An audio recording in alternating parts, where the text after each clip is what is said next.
nuestro. En primer lugar, felicitaciones. Usted estuvo con nosotros en una muy bonita entrevista que tuvimos durante la campaña, muy refrescante, porque hablamos de sus planes, de su origen, de la lucha que significó haber hecho política en el Perú.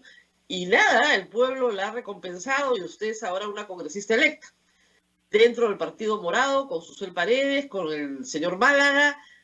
¿Al final quedaron 3 o quedaron 4 congresistas? Estamos ahí ahorita con 4, con Rodolfo Pérez, y bueno, esperamos que la tendencia se mantenga. Todavía estamos al 80 y tantos % de las actas contabilizadas. Todavía soy virtual congresista, falta llegar al 100%, pero bueno, ya con expectativa de los 4 que vamos a integrar el Congreso por el Partido Morado. En el contexto actual de segunda vuelta, el señor Guzmán todavía no ha hecho un pronunciamiento. Entiendo que le debe ser, como a todos los que no votaron por ninguno de los dos que están en la final, muy difícil hacer una evaluación de esta historia, siendo él un economista además. ¿Va a tener un pronunciamiento, cree usted? ¿O simplemente, como acción popular, digamos, van a dejar en libertad a sus militantes de que cada uno haga lo que quiera, diga lo que piensa? ¿Cómo van a funcionar? Sí, Rosa María, como tú bien señalas, primero agradecerte por estar nuevamente aquí en tu programa, y decirte que efectivamente, pues no, nosotros así como todos los peruanos nos encontramos también con dudas, con temores totalmente legítimos, y de hecho no hemos adelantado una posición del partido, porque lo estamos evaluando, estamos conversando a la interna de la propia militancia, de la organización, y definitivamente en los siguientes días, la próxima semana, vamos a estar emitiendo una comunicación, pero lo que nosotros hemos optado es, en realidad, lo que corresponde, ¿no? Poder tender algunos puentes para la comunicación y decir nosotros como Partido Morado cuál es nuestra expectativa, porque creo que reconociendo que ninguna de las dos fuerzas políticas que ha pasado a segunda vuelta nos convencen y más bien nos generan dudas y temores, creo que lo que corresponde es no dar nuestro voto de manera tan apresurada, creo que en algunos casos, sino más bien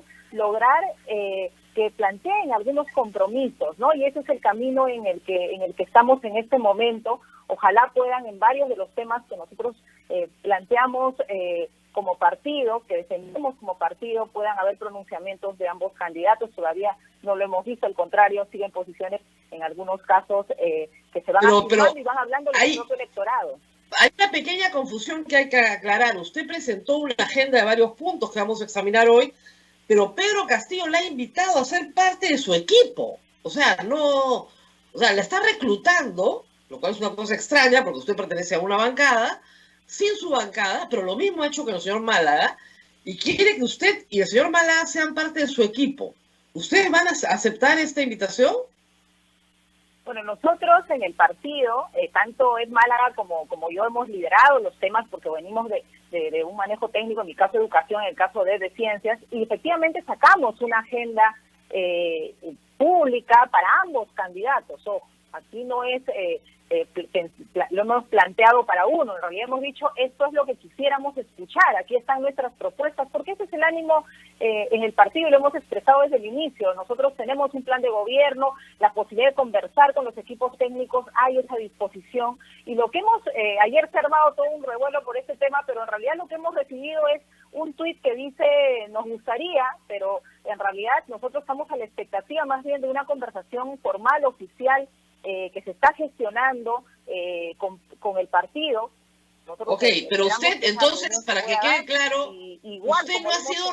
Usted no ha sido... Julio Guzmán con Keiko Fujimori. Pero ha quedado claro que usted no ha sido reclutada por el señor Castillo. No, en ningún caso, en ningún caso. Creo que yo he planteado una agenda pública en temas de educación, que luego conversaremos con más detalle, y lo que ha habido es un tuit, ¿no? Y nosotros seguimos el camino formal de solicitar la reunión, que además previamente el partido Perú Libre nos ha solicitado. Estamos por concretar una reunión que espero se dé en los siguientes días. Es una reunión institucional, va a ir el presidente del partido, Julio Guzmán, y definitivamente si ahí se llega a un acuerdo o más allá de un acuerdo, la disposición de escuchar estos planteamientos que puedan enriquecer sus propuestas, las propuestas de ambos partidos. Nosotros estamos llanos a colaborar. Creo que son tiempos muy complejos, Rosa María, donde creo que además de pedirles que moderen sus agendas y moderen sus planteamientos, nosotros somos un partido de centro que tiene una clara convicción de defensa de derechos, de libertades, de respeto al sistema democrático, de trabajo, además en el caso de educación, de poder asegurar no retroceder. Mira, ya estamos planteando, inclusive nos tenemos que poner en ese ánimo, por ejemplo, con los temas de educación ciudadana, de los temas de enfoque de género, que más bien lo que vemos es una posición cada vez más dura en esos temas, por ejemplo. En ambos, ¿ah? Eso hay que decirlo, en los dos, tanto en Castillo como en Keiko Fujimori. ¿Y reunión con Keiko Fujimori va a tener Julio Guzmán, ustedes? Se ha tenido una primera reunión, ha ido Julio Guzmán a esta primera reunión, ha sido una primera reunión, en realidad nos informaba nuestro presidente Julio Guzmán, de orden protocolar, donde nosotros hemos expresado nuestras preocupaciones. La señora Keiko Fujimori ha planteado también cuál es su disposición, y bueno, estamos a la espera de siguientes comunicaciones. En todo caso, ha habido una primera reunión y lo que esperamos es igual una reunión con el profesor Pedro Castillo por el lado de Perú Libre, y ponemos a disposición a ambos candidatos nuestros planteamientos, no solo nuestras preocupaciones. Claro. Ahora, ¿no le parece extraño que el señor, porque Keiko Fujimori no ha mandado un tuit invitándola a su equipo técnico, y sería difícil, dado que su bancada la hostilizó cuando usted fue ministra, y la hostilizó de una manera visible y pública y notoria en el Congreso de la República? Pero el señor Pedro Castillo tiene la misma posición en materia de género que la señora Keiko Fujimori. Es decir, posiciones que usted abraza de igualdad. En el plan de gobierno del señor Cedrón, porque es escrito por él, la única mujer valiosa es la mujer socialista. Y lo dice así. Y dice que felizmente hay unos artículos que ya han probado que la mujer puede ser tan inteligente como el hombre. O sea, eso está en su plan. Entonces, es bien difícil trabajar con un grupo, dígame, en esa perspectiva, ¿no? Bueno, por este lado, en realidad, como bien señalaba Rosa María, ambos partidos nos generan serias preocupaciones. Igual Keiko Fujimori en Chota lo que ha señalado es de manera enfática, ¿no? Que no van a trabajar respetando el enfoque de género en la educación. Y creo que aquí, en realidad, esos son, por ejemplo, para nosotros los mínimos, ¿no? El tema de la educación igualitaria con enfoque de género es un tema de derechos humanos, es un tema de respetar el derecho de todos, de evitar... Pero creo, señora, si me permite, creo que es un problema semántico. Vamos a mantener. Si me permite, creo que es un problema semántico y un poquito de locura de todas las partes, ¿no? Porque Keiko Fujimori dice que no acepta la ideología de género. La ideología de género se la inventó ella, porque eso no existe. Y que sí apuesta por el enfoque de género, que es exactamente lo que le han dicho siempre. Entonces, en su discurso, ella elabora de una manera semántica muy extraña. Nosotros sí creemos en la igualdad, dice, pero estamos en contra de la ideología de género. La ideología de género se la inventó ella. Así es.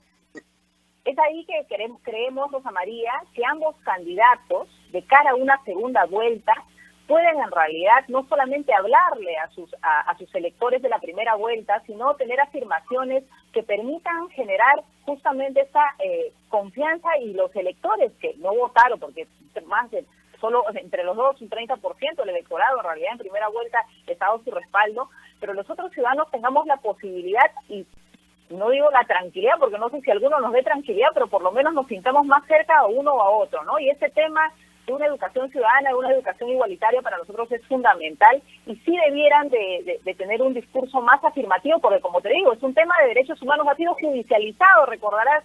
Ellos repiten ambos que ustedes quieren homosexualizar a los niños, y la homosexualidad de los niños, y el tema del sexo, una mentalidad, solo hablan de sexo. Entonces, lamentablemente eso es lo que hay. Hay que trabajar, es un programa nacional de educación sexual integral, porque los casos de violación, de maltrato que hay a nuestra infancia es durísimo, y esos son los temas en los que tenemos que ponernos de acuerdo. Yo creo que ninguna persona en su sano juicio, menos un líder político, por favor, va a admitir que en un país sigamos teniendo tantos, no disminuyen los índices de embarazos adolescentes. En nuestra Amazonía, 4 de cada 10 niñas tienen embarazos adolescentes y muchas de ellas por casos de violación. Esa es una realidad durísima. Entonces creo que poniéndonos de acuerdo en la realidad, podemos también ponernos de acuerdo en cuáles son las alternativas. Y esa es la disposición del Partido Morado de poner sus propuestas para ambos candidatos. Como tú señalas, hay diferencias, por supuesto, hay diferencias con ambos, pero también creo que podemos encontrar una agenda mínima, básica, por ejemplo, en este caso educativo que estamos comentando. Yo creo que el señor Castillo ha querido colgarse en su votación, señora. Que ha sido muy alta. Bueno, entonces yo te diría, en general, nosotros no vamos a dar un voto, no vamos a regalar nuestro voto. Creo que los ciudadanos todos tenemos que ponernos en esa actitud, que tengan la voluntad, tanto Keiko Fujimori como el profesor Pedro Castillo, de tender puentes. Significa, en el caso del Partido Morado, que nos dan una garantía de respeto a los derechos humanos, que nos dan una garantía de respeto al marco constitucional, que nos dicen que van a fortalecer nuestra institucionalidad democrática respetando la independencia de poderes, que nos dicen que van a respetar las reformas educativas, que no vamos a retroceder en lo ya avanzado. Nos dicen eso y nos sentamos a conversar. Claro, pero lamentablemente ninguno de los dos puede decirle eso. Lamentablemente. Pero vamos al plan, porque el plan es importante. El plan tiene varios puntos y creo que es muy importante en el contexto en el que está la educación peruana. Lo primero es declarar en emergencia el sector educación y dotar a los distritos y comunidades más empobrecidos de un paquete integral de servicios escolares que incluya, por ejemplo, un seguro de salud escolar. Cuéntenos un poco, porque acá en el Perú, cuando alguien dice declarar en emergencia, los que leemos mucho sobre el Estado estamos pensando, claro, quieren exoneración de todas las normas de contrataciones para comprar sin obstáculos lo que les dé la gana, y esa es la madre de todas las corrupciones. ¿Por qué hay que declarar emergencia y para qué el sector educación? Así es. Aquí, y como esta es una de las primeras propuestas, el tema de la pandemia nos ha puesto en una situación extrema, Rosa María, en términos de atención educativa. Tenemos los niños, los adolescentes, algunos, bueno, ya sabemos que el aprendizaje no se está dando igual, especialmente en las zonas que no tienen conectividad, pero hay muchos que están dejando la escuela. Entonces creo que tenemos que tener una mirada muy realista y de sentido de urgencia. Y es por eso que planteamos la declaratoria de emergencia, pero ojo, esa declaratoria de emergencia tiene que venir con un rol de una participación de la Contraloría, un control concurrente, porque efectivamente, ¿por qué no se hace declaratoria de emergencia? Por el riesgo de la corrupción. Pero claro, no podemos tener el miedo, el riesgo de la corrupción y no tomar las acciones que tenemos que tomar. Y definitivamente hay comunidades, hay lugares donde la educación no basta solamente darles la tablet o darles el celular. Necesitamos darle alimentación, darle un paquete básico de servicios y hacer las cosas de manera diferente y con sentido de urgencia. Y ese es el planteamiento, porque si no, vamos a tener, ya tenemos los efectos de lo que genera la pandemia en términos de salud, pero lo que vamos a tener en educación es la pérdida de generaciones. Decimos que la educación es la que nos va a permitir fortalecer nuestro sistema democrático. Bueno, si no, atendemos con urgencia y de manera rápida esta situación de los niños. Claro, pero por ejemplo, Caliwarma es un programa que existe, que en algunos lugares no se está repartiendo porque efectivamente los niños no están yendo a la escuela, pero incluso en algunos lugares sí se está repartiendo Caliwarma. ¿Qué más tendría este paquete básico? Por ejemplo, va a tener que, Caliwarma llega a la primaria y a inicial, no llega a secundaria. Entonces tenemos que ampliar también el tema para los adolescentes. Ese es un tema concreto con alimentación y ver otros mecanismos, porque como tú bien señalas, sigue llegando a la escuela y sigue exigiendo también a los maestros, a los directores, ir a la escuela, hacer el sistema de reparto, cuando se pueden ver ya otros sistemas de reparto asumiendo que no van a ir a la escuela y ver a través de las ollas comunes, a través de otros mecanismos con los gobiernos locales. Entonces ahí tenemos que cambiar la forma de distribución del alimento, porque lo que hay que asegurar es que estén alimentados para que puedan aprender. Y lo otro es el tema del plan integral de salud, que incluye el tema del soporte socioemocional, porque lamentablemente también eso nos falta mapear, y eso es algo que tenemos que hacer, tiene que hacer el gobierno que entre a saber cuántos huérfanos cuántos niños, niñas, adolescentes están quedando en situación de orfandad y poder atenderlos. Entonces, necesitamos un plan de salud que no solamente atienda la parte física, sino sobre todo el tema emocional, y pongo énfasis aquí en el tema de los huérfanos y en las diversas situaciones de pérdida que están teniendo las familias. Y lo otro que es importantísimo es un plan de refuerzo escolar, Rosa María, porque en este tiempo los profesores están haciendo todo su esfuerzo, pero la educación básica es una experiencia educativa presencial. Entonces sí tenemos que tener, por ejemplo, nosotros planteamos promotores educativos, profesionales jóvenes de la propia comunidad que no tienen que desplazarse de un lugar a otro, que en locales comunales, en espacios de las iglesias, puedan desarrollar estas actividades de refuerzo. ¿Por qué? Porque el aprendizaje no se está logrando como quisiéramos, especialmente en los niños más pequeños. Imagínate los niños de primer y segundo grado. El año pasado estuvieron en primer grado, ahora en segundo grado, y si no desarrollan la competencia de lectura, de comprensión, ¿qué futuro educativo les espera? Esos son nuestros sentidos de urgencia, así de concretos y prácticos en el tema educativo. Claro, lo más grave hay que decirlo para que los padres lo sepan, es primer y segundo grado. Eso es lo más grave que tenemos ahorita que atender. Porque si el niño no aprende lectoescritura ahí, esa ventana de oportunidad se cierra y le es más difícil aprender después. Entonces, la lectoescritura es a esa edad, no después, no antes tampoco. Luego, hay algunas otras cosas complementarias que me parecen muy importantes. Universalizar el servicio de cunas en jornada completa, con personal certificado y especializado, con servicios de alimentación y salud. Eso es el sueño de todas las mujeres trabajadoras del Perú. O sea, ese es el sueño, pero nos lo han ofrecido siempre. Y eso, lamentable. ¿Y por qué es el sueño? Porque te dejas a tu hijo a las 7 de la mañana en la cuna y lo recoges a las 7 de la noche. Entonces tú puedes trabajar todo el día con la absoluta tranquilidad de que tu hijo está bien atendido, bien comido, entretenido de lunes a viernes. Es duro, por supuesto, separar a una mamá de sus hijos, pero las mamás necesitan trabajar también para que sus hijos estén mejor. Ese servicio, lamentablemente, es carísimo. Y nunca hemos peleado. Chile lo tiene, ¿eh? Hasta las 6 de la tarde, me parece. Con la presidencia de Bachelet se logró. Chile lo tiene.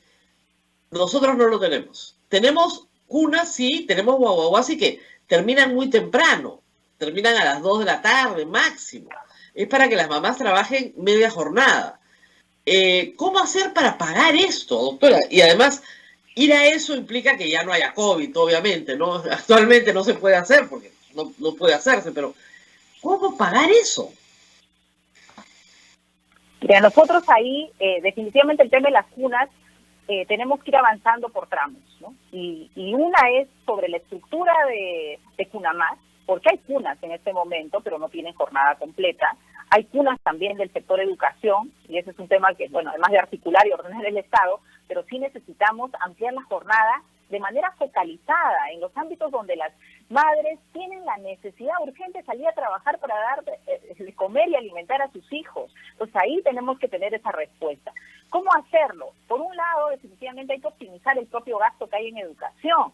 En este tiempo, el sector de educación ha cambiado una serie de rubros, y así como el sector de inclusión y todos los ministerios, y ahí hay que, Rosa María, también hay muchos programas desarticulados, y creo que el propio Estado puede optimizar. Es el paso número uno, que hay que hacer un reordenamiento de los propios programas, y creo que hay que mirarlo con enfoque territorial, con enfoque integral, que eso es muy importante, porque ya no, en esta emergencia no podemos ir cada sector a dar un pedacito de lo que se necesita, tenemos que ir de manera ordenada, y eso tiene que hacer el nuevo gobierno, creo que para poder responder mejor la pandemia. Optimizar lo que hay, porque también se sabe la calidad del gasto en el Estado no es el mejor, no es el que quisiéramos, pero definitivamente lo otro que hay que hacer, y creo que no estamos en los mejores tiempos de bonanza económica, pero tenemos que priorizar la infancia. Entonces sí creo que la priorización de los recursos es muy importante, que el gobierno que venga, y ahí ves tú los énfasis de las propuestas, está en la primera infancia, porque en realidad nos estamos jugando, así como decimos en primer y segundo grado, es el tiempo de la lectoescritura, porque eso es un elemento importante para nuestro desempeño en educación a lo largo de nuestra vida. Igual la inversión en la primera infancia es la inversión en nuestras capacidades de las futuras generaciones, en el desarrollo cognitivo, emocional, físico y todo nuestro desarrollo integral. Entonces ahí sí nosotros hemos planteado también en la época de campaña, y creo que es comenzar a mirar efectivamente cómo vemos el tema de las exoneraciones, o sea, revisar, no hay que tenerle miedo. Creo que hay algo que también nos genera como mucho temor. La pandemia nos enrosca una serie de fallas en el propio sistema y el manejo económico, pero nos resistimos, y yo creo que no es un borrón y cuenta nueva, no es pues acá vamos a patear el tablero y vamos a refundar la patria, pero sí tenemos que reconocer que tenemos problemas en cómo el modelo ha generado distribución de riqueza. Y ahí hay que mirar el tema de las exoneraciones, hay que mirar el tema de la reforma fiscal, pero hay que mirarlo de manera concertada y de manera, para comenzar, técnica. O sea, no podemos pues empujar al país a un desfalco y tenemos que ser responsables, pero también, yo ahí insisto, tenemos que saber que hay poblaciones a las que tenemos que atender sí o sí, y la infancia es una de ellas, ¿no? Entonces tenemos que optimizar, tenemos que mirar de dónde sacamos más recursos, y ¿cómo se hace? Generando pues riqueza. ¿Cómo se hace? Generando empleo, generando inversiones en el sector privado, en el sector público. No hay pero el señor Castillo, el plan del señor Castillo no genera un solo empleo. Por el Estado. El plan del señor Castillo, que es expulsar a las transnacionales del Perú, no genera un solo empleo, más bien cierra empresas. No hay forma de poder conversar con él de una mayor riqueza, porque el plan es cómo hacer para hacer al país más pobre. O sea, es casi la receta de la pobreza, pero internacional, ¿no? No lo ha inventado él.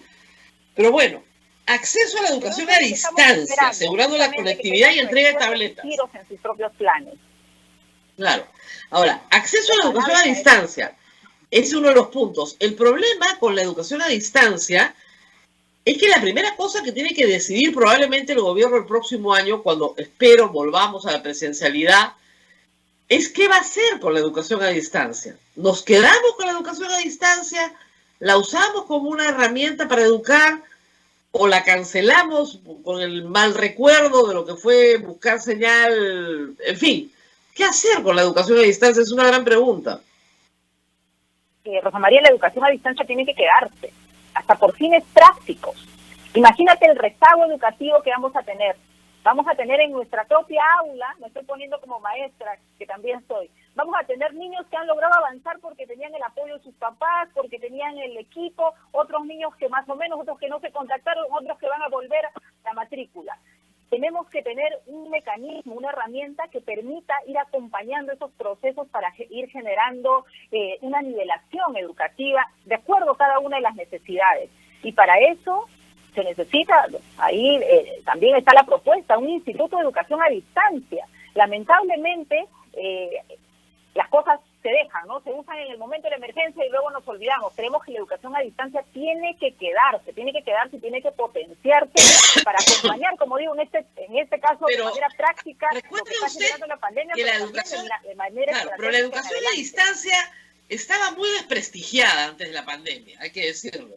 Se consideraba una educación ya de residual, es decir, el que ya simplemente no podía, pero le iba a tocar una educación de mala calidad.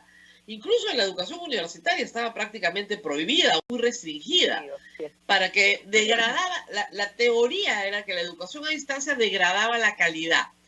¿Cómo la pandemia ha cambiado completamente ese enfoque?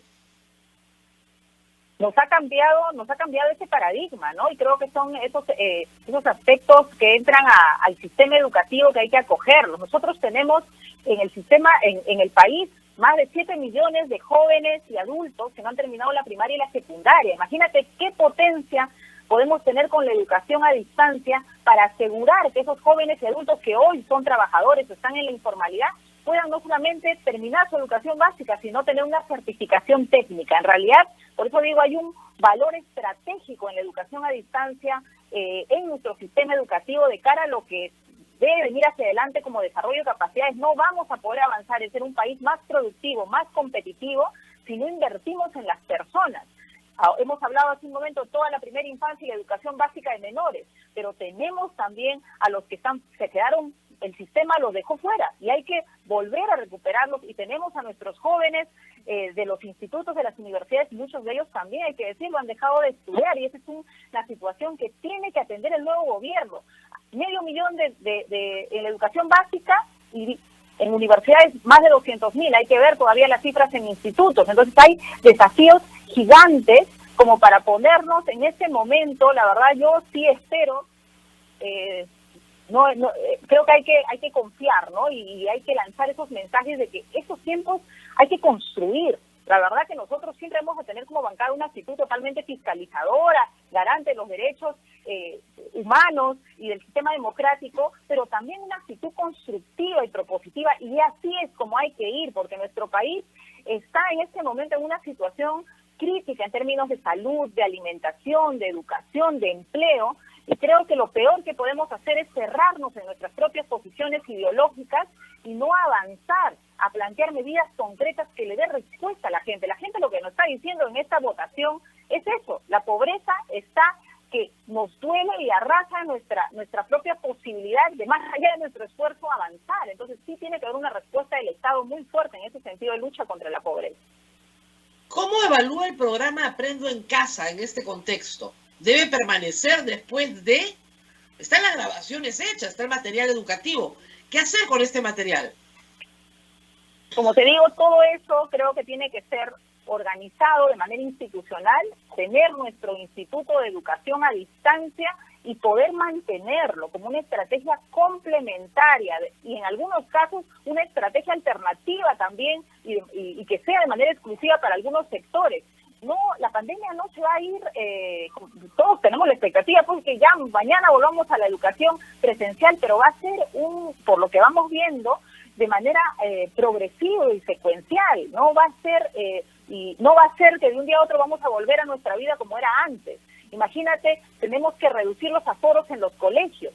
¿Eso qué significa? Que posiblemente los niños vayan a estudiar no todos los días de la semana. Hay que ver estrategias, la verdad, siempre cuidando la seguridad de salud de nuestros niños. Tenemos que ver estrategias diversas de alternar días de clase, pero eso va a ser, creo yo, en el segundo semestre de este año.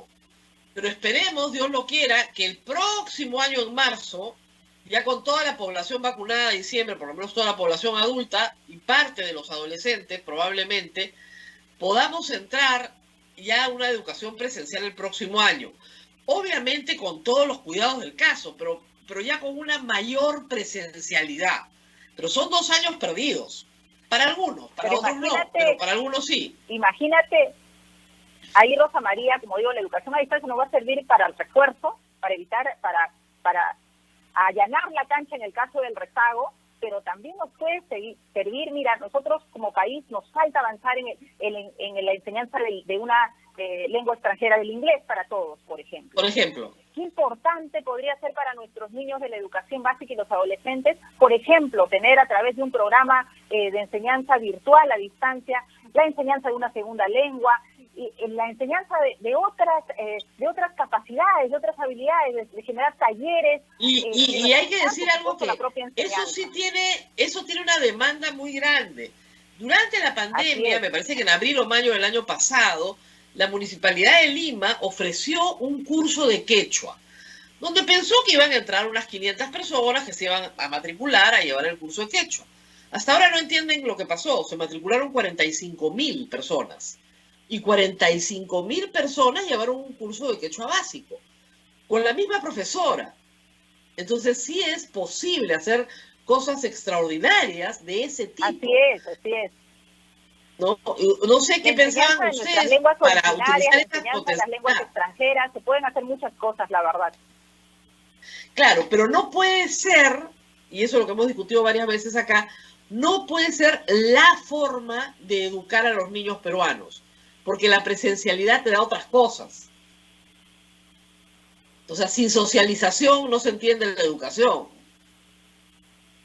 No, la educación básica es eminentemente presencial, porque la socialización, el contacto con los compañeros, con la maestra, todo eso es parte del proceso educativo, es un proceso en realidad social, el proceso educativo. Ahora estamos en una situación pues llevada por la pandemia, pero eso no quiere decir que cuando volvamos a la presencialidad neguemos la posibilidad de seguir complementando nuestra educación con todo lo que se ha hecho y desarrollado en Aprendo en Casa, porque creo que la potencialidad que tiene la educación virtual tiene que complementar y reforzar la educación presencial. Por eso doy algunas alternativas, como el tema de la enseñanza del idioma, de un idioma extranjero o más, las lenguas originarias, por supuesto, que tienen tanto valor para nuestro país, porque todos tenemos algún origen andino o amazónico, o simplemente queremos pues aprender nuestras lenguas originarias, y eso es valiosísimo e importante para nuestra construcción como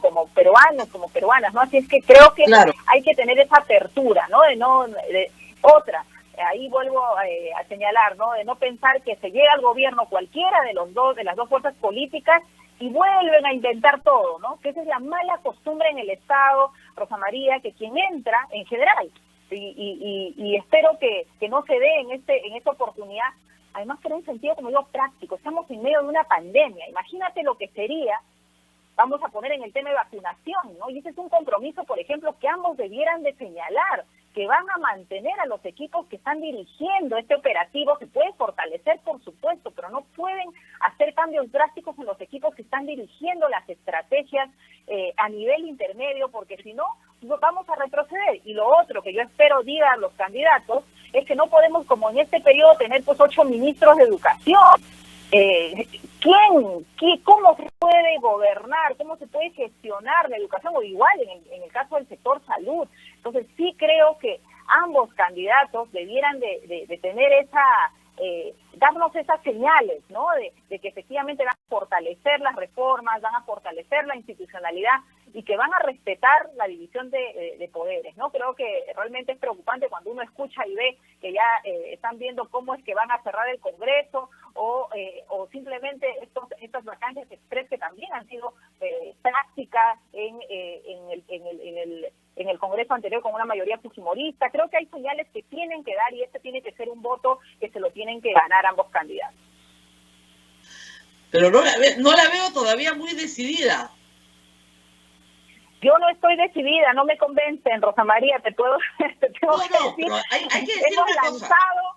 Hemos lanzado la agenda para esperar una respuesta, y la respuesta de hecho no es venga usted a mi equipo de trabajo, la respuesta es como partido nosotros sí vamos a hacer, y creo que no tener miedo de hacer giros de sus propios planteamientos de la primera vuelta. Creo que tienen que hablarle a una mayor cantidad de electores. O sea, yo sí me mantengo en que tenemos que elegir a alguien, porque el voto nulo no nos va, o el voto blanco no nos va a gobernar, pero realmente no veo que se estén esforzando por dar señales a ese electorado que no ha votado por ellos, de darnos garantías de respeto, ¿no? Respeto al orden democrático, a las reformas. El día sábado, cuando todos esperábamos o teníamos la esperanza de una moderación del señor Castillo, no fue la moderación, fue la radicalización del discurso económico de una forma, incluso de una adhesión absoluta al ideario programa de Perú Libre. Y eso fue, la verdad, muy triste para su campaña, pero bueno, como dicen, es lo que hay. No vamos a cambiar a las personas si no quieren ser. Ahora, en todo caso, los que votaron por usted en este resultado han votado para que usted sea oposición, sea quien sea el presidente. O sea, no para que sea parte, no para que haga una alianza de gobierno, porque usted quedó en la oposición, y me imagino que esa es la labor que van a realizar, de oposición y de fiscalización. Nosotros vamos a realizar una labor de fiscalización, por supuesto, y de oposición a todo aquello que nosotros afirmamos como principios rectores del partido, por supuesto. Y nosotros no estamos buscando ser parte de ninguno de los gobiernos. Que no se entienda cuando lanzamos nuestras propuestas, pero sí creemos que si podemos aportar en darles a conocer lo que hemos desarrollado, porque hay un desarrollo programático hecho por los equipos no unos meses de campaña, sino en realidad en varios años. Creemos que también podemos, así como vamos a hacer oposición en todo aquello que vaya en contra de nuestros principios, como vamos a tener un rol fiscalizador sumamente serio y exigente, también creemos que podemos tener un rol de colaboración en aquello que es la fortaleza del partido también, y es su aspecto programático y técnico. Ahí están las propuestas, está la apertura de tener estas reuniones. Estamos esperando, como te digo, la reunión con el profesor Pedro Castillo, que la pueda tener Julio Guzmán en estos días, en estas semanas. Y miren, nosotros vamos a mantenernos como un partido, como el Pero partido fíjense que el señor Castillo no llama en su tuit a Julio Guzmán, ¿ah? La llama a usted y al señor Mala. Al señor Julio Guzmán no le interesa. Le interesa a usted y el señor. Y espero que ustedes no son políticos muy viejos, pero se den cuenta que es un truco, ¿no? O sea. Bueno, nosotros vamos a ir de manera institucional, Rosa María. Nosotros no vamos a ir como Flor Pablo, como es Málaga. Nosotros vamos a ir como Partido Morado y efectivamente somos parte de un partido con un expertise técnico, por supuesto, cada uno de nosotros, pero nuestra disposición a conversar está, y no solamente para un lado, sino para ambos candidatos, como tiene que ser. Eso es parte de la práctica política también, o sea, nosotros tenemos que fiscalizar, cero oposición, por supuesto, pero también tenemos que tener una actitud constructiva y ese es el ánimo del Partido Morado. En eso estamos, hemos abierto la posibilidad poniendo, haciendo público nuestras propuestas, nuestras preocupaciones, pero definitivamente no es para una intención de ahora vente a mi equipo y vamos a gobernar juntos, ¿no? Ese no es el propósito con el cual estamos extendiendo estos puentes de comunicación técnica. Ahora, para terminar, ¿cómo están en el Partido Morado? Porque sé que la derrota ha sido dura, incluso algunos miembros pedían la renuncia de Julio Guzmán. ¿Cómo han asimilado la derrota? Ya han pasado algunas semanas. Mira, para nosotros, bueno, definitivamente sería mentir decir que no nos ha afectado, nos afecta claro. Sobre todo la militancia que ha trabajado duramente en inscribir el partido, pero a la vez esta es también lo tomamos de manera autocrítica, ¿no? Y estamos ahorita en un proceso, y liderando Julio Guzmán este proceso de evaluación a nivel nacional, porque nuestra disposición es a relanzar el partido, recuperar nuestra inscripción, por supuesto.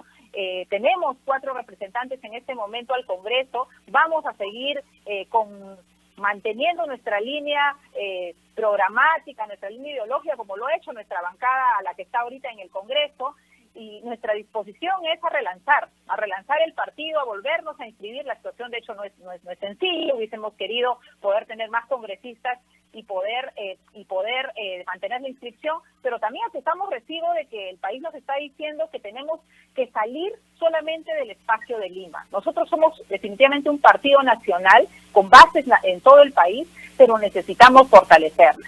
Hemos tenido muy buena votación, por ejemplo, en Arequipa, todavía ahí están cerrando el tema del conteo final, hay una expectativa ahí también, pero bueno, hay que esperar los resultados finales, pero más allá de eso, hemos leído en los resultados que tenemos que fortalecer los liderazgos regionales, fortalecer el partido a nivel nacional, abrir puentes de diálogo con aquellos que están en este centro, en el centro del planteamiento programático e ideológico, ¿no? Y ahí nos vamos a mantener. Creemos que justamente la expresión de estas elecciones con estos radicalismos, uno puede leerlos desde donde se ubique, pero con estos radicalismos hace más necesario aún poder tener un partido de centro más fuerte y sólido.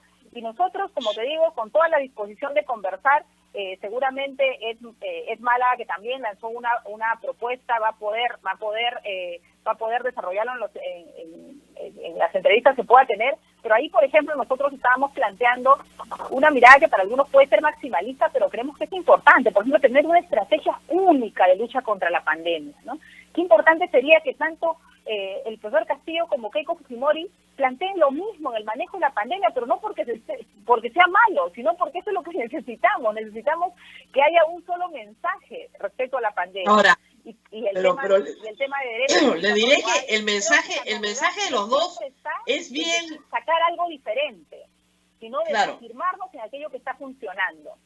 Pero el problema el mensaje de los dos, de ambos, es muy malo, o sea, muy pobre.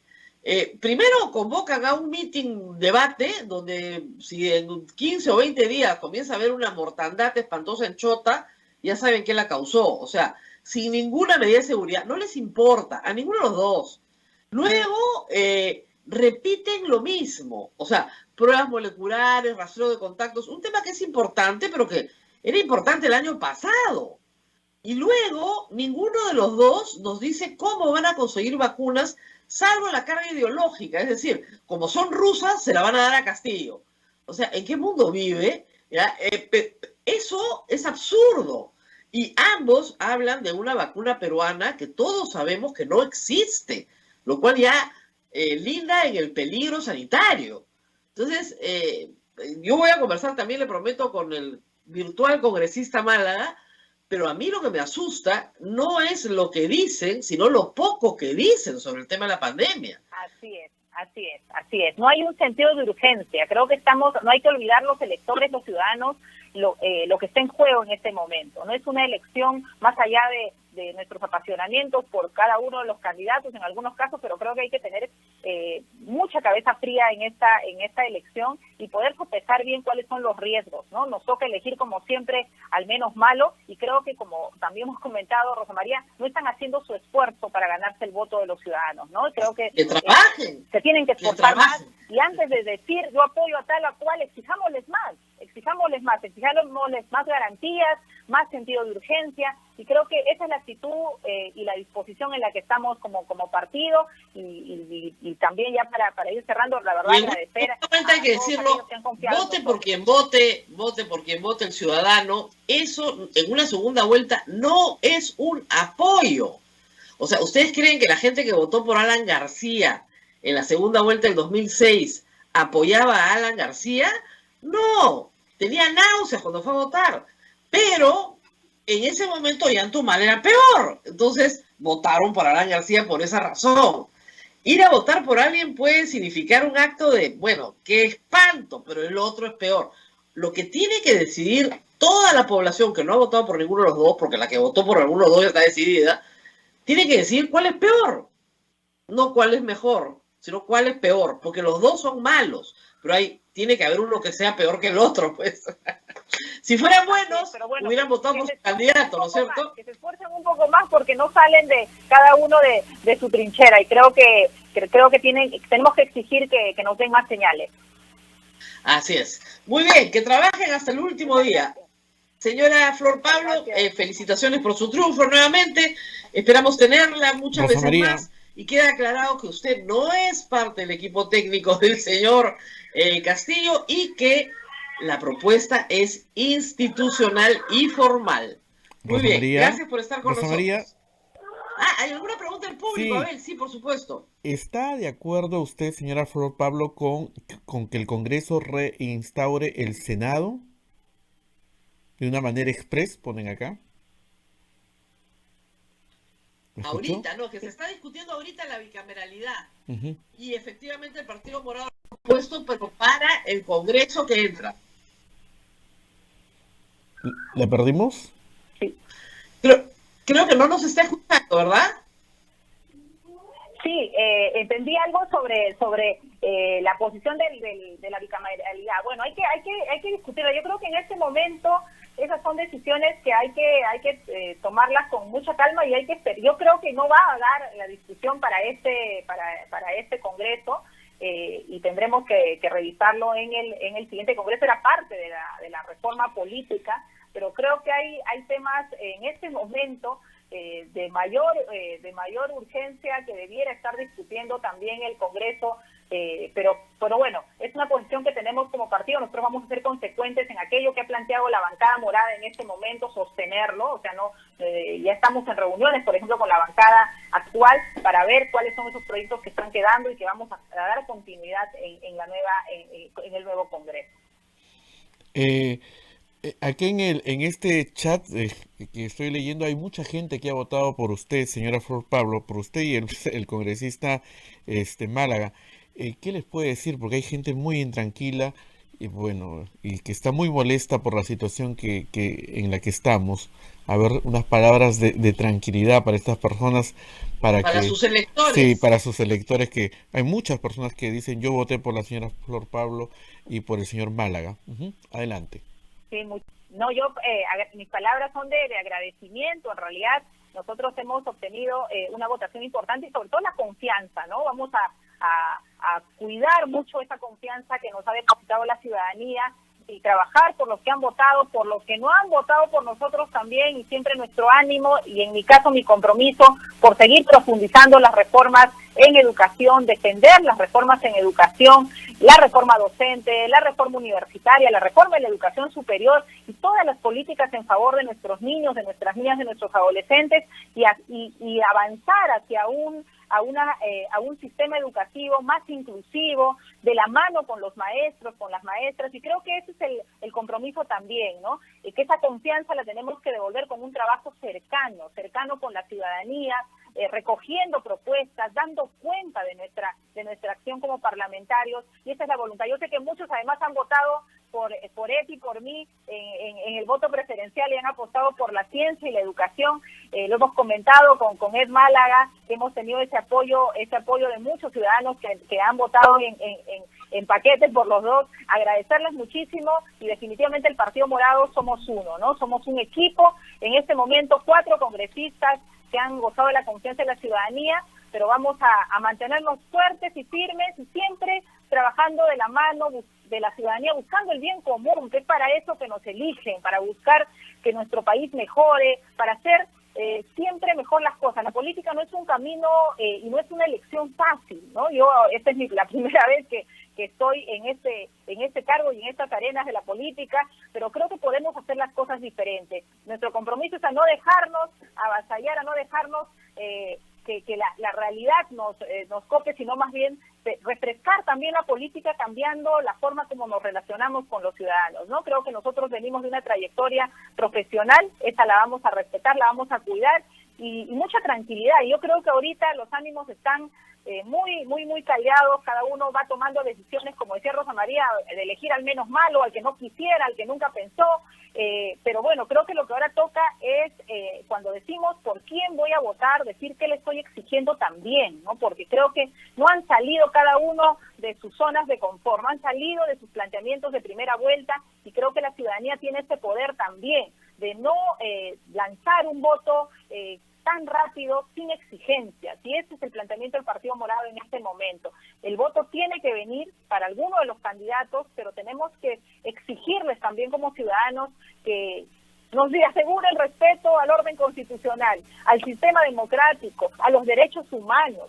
Y voy a cerrar diciendo que el tema del enfoque de género es un tema de derechos humanos. Nadie quiere vivir en una sociedad donde nuestros niños, nuestras niñas sean violentadas, sean discriminados por su orientación sexual. Son temas básicos, yo diría hasta de humanidad, y que ambos candidatos no den un mensaje en ese sentido realmente cuestiona mucho, y creo que hay que exigirle que den esos mensajes. Todavía nos quedan semanas, estas semanas en un escenario de segunda vuelta son todo todavía puede pasar, pero creo que nos falta mayor capacidad de exigencia de la ciudadanía, no solamente comunicados de apoyo, de decir voy a votar por ti o por uno o por otro, sino qué te exijo, y creo que ese recibo lo tienen que sentir ambos candidatos. Muchísimas gracias, Rosa María. Gracias, hasta luego. Muchísimas gracias por haber estado con Muchas nosotros esta gracias. mañana. Ujú. Nos tenemos que despedir, a ver, porque tengo